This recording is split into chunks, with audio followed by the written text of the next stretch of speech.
Hello guys, you're welcome back to my channel. If you haven't subscribed yet, please consider subscribing right now.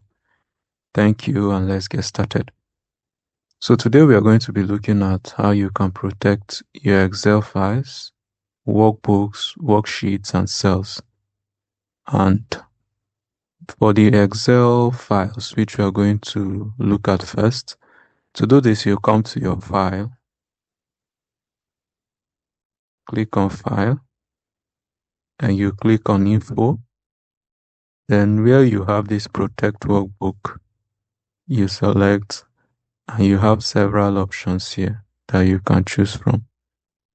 Okay, so you can always open as read-only, encrypt with password, protect current sheets, and so on. So this is you doing it to the file. Now let's go back. You can also protect your workbook.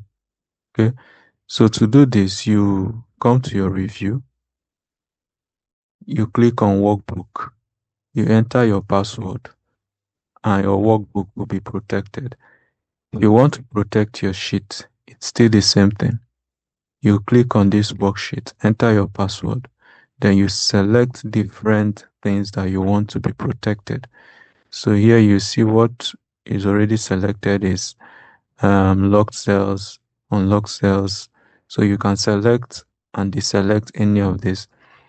So if you select on delete columns now, the user will not be able to delete your columns, same as for delete rows and so on, except they enter passwords.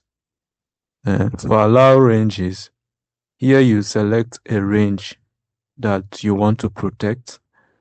Then after you've created that range, you click on your protect sheet, and then you also lock that there. So that is how we do this, but it will be worthy of note to know that when you want to protect your sheet or your workbook with passwords, you should understand that there are several sites there online that can always break these passwords.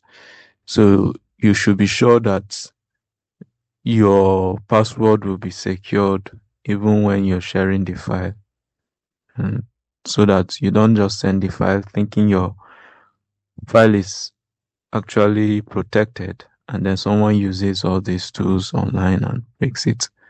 So that will be all for our video today. Thank you for staying tuned, and if you've learned something, please like the video and subscribe to the channel. Do enjoy the rest of your day. I'll see you in the next one.